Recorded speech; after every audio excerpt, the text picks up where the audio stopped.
8 in groups. Okay, so it says do this part without using the simulation, okay.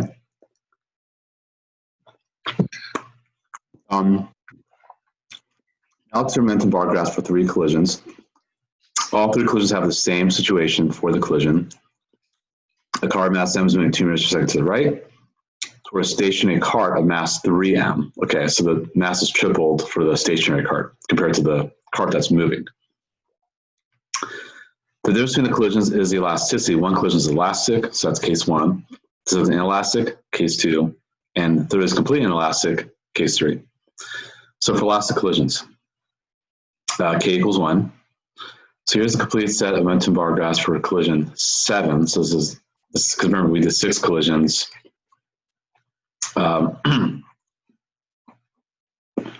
Yesterday. Note that any bar that is 0 is shown with X on the 0 axis, okay, as you see right there. So cart 1 has some momentum before the collision, and then there's a transfer, and that's momentum after collision, just going to the left afterwards. Cart 2 has no momentum before the collision, and then there's a transfer in the other direction, and then it has momentum after the collision.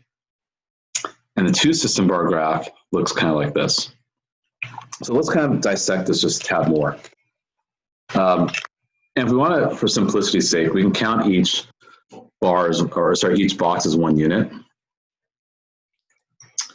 So for example, if I count this 1, 2, 3, 4, 5, 6, 7, 8.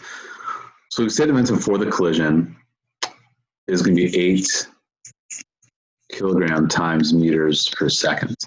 Now remember, the mass was 2. And remember, momentum, so if we call this P1I, actually I'll do it right here. I could do better than that.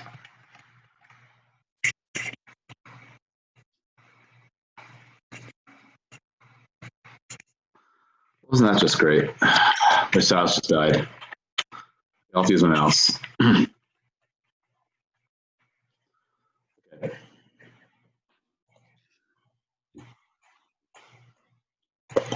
P1I equals that. And remember what P is in general. Mass times velocity. So we'll say the mass, we'll say M1 is 1, and of course M2 is 3 because it's triple. So you then notice, so basically the velocity here will then be 8 meters per second.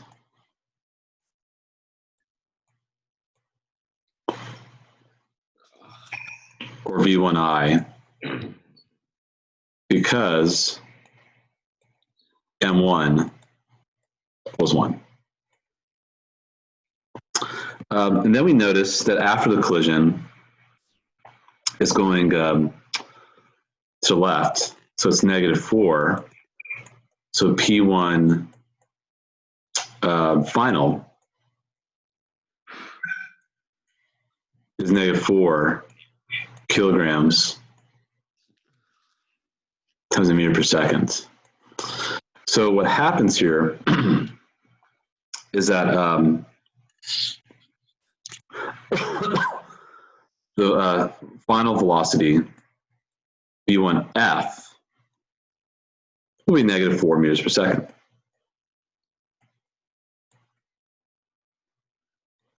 And the transfer is 12. Because it was going 8 to the right and 4 to the left. So the transfer of momentum is 12 kilograms times meters per second. So for cart 2, obviously it's not moving at all initially, so V2I, of course, is 0. The transfer, of course, now is, so this is -12, the transfer, by the way, for cart 1.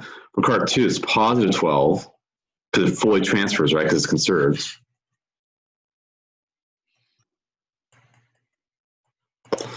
And afterwards, the same thing.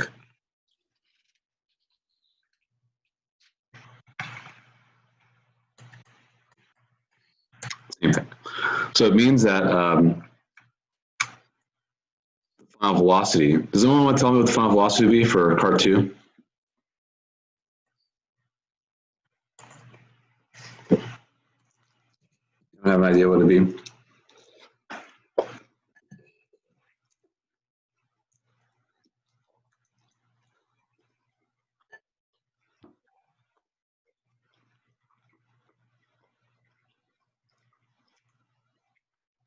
I'll just wait here. Someone tells me.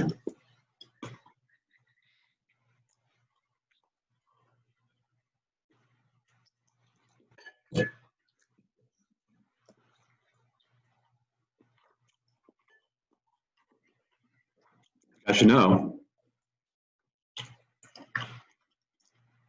That's kind of important why I just circled in orange.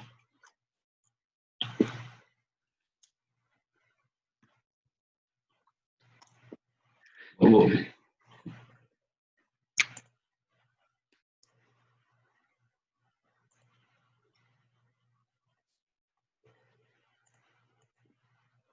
I call someone. I'll call on you. Do you know what the second velocity would be?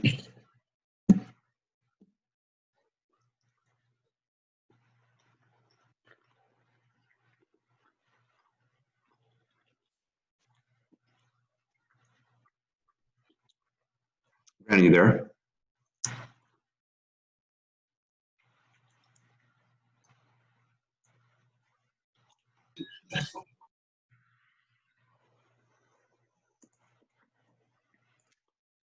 I could call on someone else. Satchit, do you know what the final velocity would be for cart 2? If the momentum is 12 to the right and the mass is 3?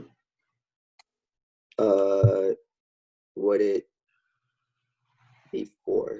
There we go. Yeah. Okay. Yeah, you got it. Yeah, it would be 4, totally. 4 meters per second to the right. Now we could run simulation if you want, but we're trying to now understand conservation momentum without having to do that. For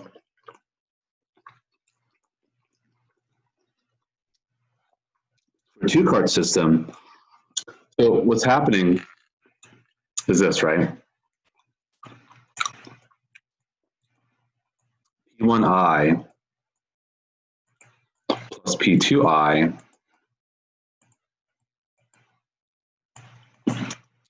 equals P1F plus P2F because we're conserving it. So what was our momentum before the collision? It was 8. What was after collision? It's still going to be 8 because that was 12 minus 4 or negative 4 plus.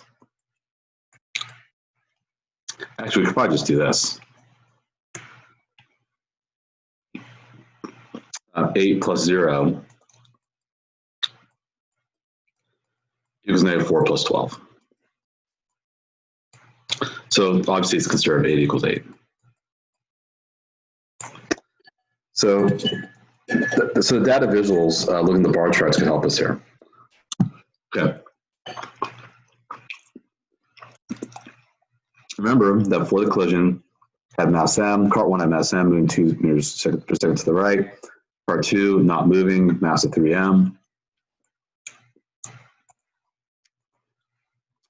Now, based on the bar graphs above, what was the velocity of cart 1 after the collision? That was negative 4. Okay, sauce is still not working.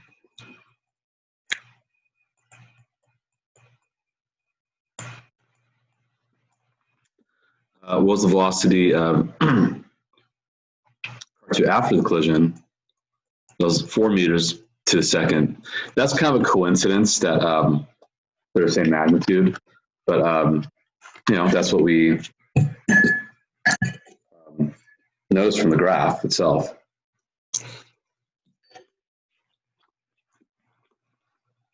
That's that. So that's kind of what you guys will be going through for these other parts.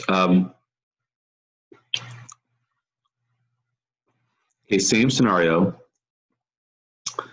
We're asking different questions. This here, your friend Suki says, in this collision, the net momentum transfer to the system is 0. Well, that makes sense. That's true in all collisions. Is that person right or wrong? And remember, net is a change. So is there a change in momentum to the system? So you're going to answer that question. If it's 0, what does that imply about the total momentum system before the collision compared to after?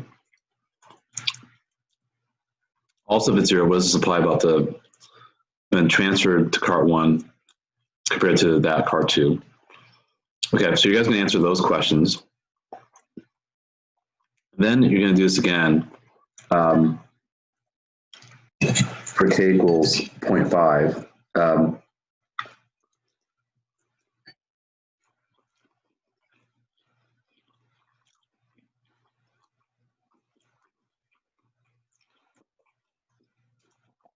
Again, you're just answering about momentum. Nothing about kinetic energy. Don't worry about that. And you're doing case 3 after that. So I'll have you guys go in your breakout rooms. We'll do groups of 3 again. I'll give you guys about 20 minutes or so to do this. I'll work it out as well. And if you guys are stuck, just call me over or I'll hop in the rooms. But you guys are doing pages 6, 7, and 8.